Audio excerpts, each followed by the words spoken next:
സ്കൂളുകൾ ഹൈടെക്കായി എന്ന് പറയുന്നു. അത് ജനം അല്ലേ പറച്ചില് മാത്രമല്ലേ ഉള്ളൂ. റിയൽ ആയിട്ടൊന്നും കാണാൻ പറ്റുന്നില്ല. ഞങ്ങളെ കമലേശ്വര സ്കൂൾ എടുത്താൽ ഞങ്ങളെ കമലേശ്വര സ്കൂൾ എടുത്താൽ ഏത് ഗതികേടെന്ന് കാണാം. പക്ഷെ നിങ്ങളും PMCയുടെ കാര്യത്തിൽ LDF സർക്കാരും ഒരു കൂട്ടരാണെന്നാണ് UDF പറയുന്നത്. അതാണല്ലോ. എന്നിട്ട് അവർ ഒപ്പിട്ടില്ലല്ലോ. ഒപ്പിട്ട് അതിന് ആ കരാർ വന്നിരുന്ന ഈ സ്കൂളുകളെല്ലാം നന്നായി പോകാനല്ല. പിന്നെ ചേട്ടാ ഇവിടെ ഇപ്പൊ കോർപ്പറേഷൻ മേയർ BJPയുടെ ഒരു MLA കൂടെ വന്നു കഴിഞ്ഞാൽ നിയമമണ്ഡലം നല്ല രീതിയിൽ മാറും. ഡബിൾ എഞ്ചിനാവും. ഡബിൾ എഞ്ചിനായി. അതെ വല്ല സാധ്യതയുണ്ടോ? സാധ്യതയുണ്ട്. ഇക്കുറി സാധ്യതയില്ല. BJP ജയിക്കൂല.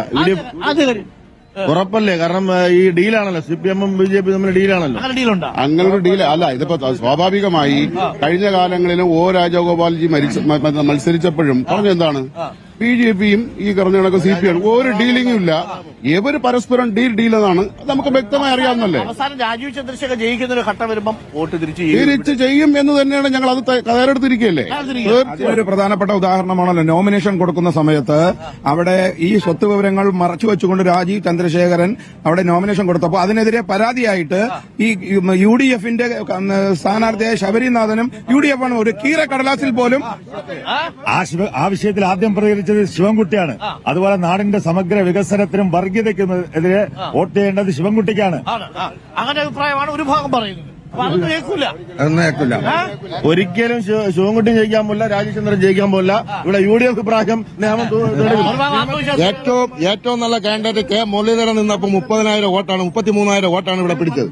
ഇനി ചാടിയും ഇടിഞ്ഞും കിടന്നാലും ഇവര് ജയിക്കാൻ പോണില്ല. ഒന്ന് ഇതേ ശബരിനാഥ് ഒരു കോർപ്പറേഷൻ ഇലക്ഷനിൽ ഞങ്ങളുടെ ചെറിയ സ്ഥാനാർത്ഥിയുടെ മാർജിനിലാണ് തോറ്റത്. എത്ര 63 വോട്ടിനാണ് ജയിച്ചു കയറിയത്.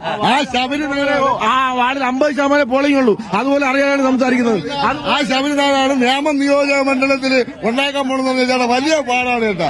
ഒരിക്കലും രക്ഷയില്ല. ഒരിക്കലും 3000 വോട്ടിന് താഴെയുള്ള വാർഡുകളാണ് ഇവർ ജയിച്ചു വന്നത്. ഞങ്ങൾ ജയിച്ചു വന്നത് 15, 17, 19 വോട്ടുകൾക്കാണ്. സാറേ ശബരിനാഥിനെ സംബന്ധിച്ചിടത്തോളം കോൺഗ്രസിന് ഏതൊക്കെ പ്രദേശത്ത് ഏതൊക്കെ മണ്ഡലത്തിലാണ് പ്രവർത്തനമുള്ളത്? എവിടെയൊക്കെയാണ് പ്രവർത്തനമുള്ളത്? ഒരു മേഖലയിലുമില്ല. രാജീവ് ചന്ദ്രശേഖരൻ മുതലാളി ആയതുകൊണ്ട് BJPക്കാർ തന്നെ തോപ്പിക്കുന്നതാണ് ഞങ്ങൾ മനസ്സിലാക്കുന്നത്. ഒരിക്കലുമില്ല. 70% ആൾക്കാർ ഒരു ഭരണമാറ്റം ആഗ്രഹിക്കുന്നു. അതാണ് പ്രധാനപ്പെട്ടത്. അപ്പൊ അതിൽ ആർക്ക് ഇപ്പൊ NDAക്ക് വീണ്ടും വോട്ട്? NDAക്കെതിരായിട്ടുള്ള ചന്ദ്രശേഖർ സംശയമില്ല. കോൺഫിഡൻസിലാണ് BJP. ഇവര് പറയുന്ന സംഭവം ശരിയാണെങ്കിൽ തിരുവനന്തപുരം കോർപ്പറേഷൻ ഇന്ന് ഭരിക്കേണ്ടത് UDF ആണ്. ജനങ്ങൾ BJP വിശ്വാസത്തിൽ എടുത്തു കഴിഞ്ഞുകൊണ്ടാണ് ജനങ്ങൾ BJPക്ക് വോട്ട് ചെയ്യുന്നത്. ഒരു മാറ്റമില്ല.